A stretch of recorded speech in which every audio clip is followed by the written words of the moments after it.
Naam, wakazi wa eneo la Emurua Dikir walipata fursa ya kutoa heshima zao za mwisho na kumwomboleza mbunge Johana Ng'eno pamoja na waathiriwa wengine 5 katika shule ya msingi ya Emurua Dikir.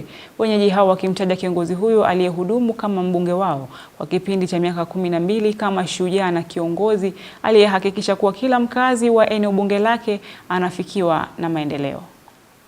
Ilikuwa ni huzuni kwa wakazi wa eneo bunge la Emurua Dikir, kaunti ya Narok, wakimwomboleza kiongozi wao Johana Ng'eno baada ya mwili wa mbunge huyo na wengine 4 kuwasili katika eneo hilo kwa hafla ya mazishi siku ya kesho.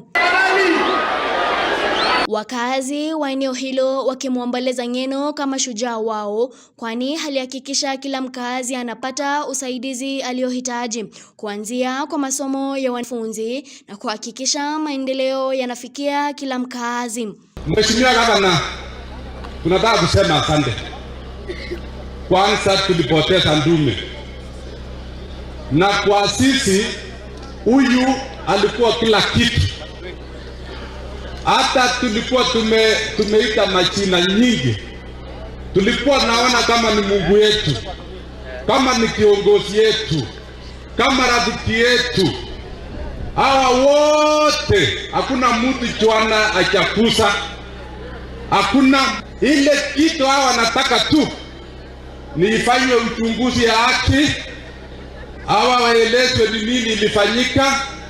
Hiyo tu, hatutaki maneno nyingi. Hiyo ingine nje, hiyo fitina ingine hapana. Sisi tunataka kupumzisha mtu wetu. Wakazi hawa wakirai viongozi wa maeneo hayo akiwemo gavana wa Narok Patrick Ole Ntutu kuwasaidia kumalizia baadhi ya miradi ambayo mbunge wao Johana Ng'eno alikuwa ameanzisha, ikiwemo ujenzi wa barabara.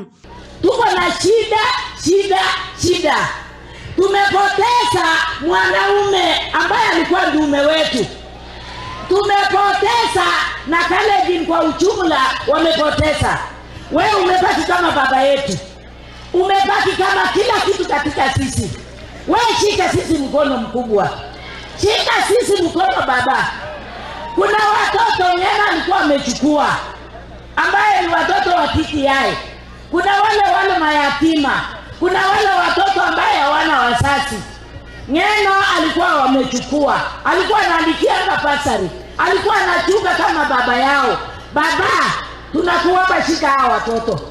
Wakazi wa Narok wakiraiwa kuwa wenye amani na utulivu siku ya kesho wakati wa kumpumzisha mbunge huyo wao. Na amefanya kazi nyingi kwa Kenya mzima. Na kama mnaelewa, yeye alikuwa mtu anapenda sana muziki. Ni kweli ama sio kweli? Baadaye tutapea kwa sababu nasikia wametoka huko Kericho, kila pahali kwa Kenya wako hapa. Ni kweli ama sio kweli?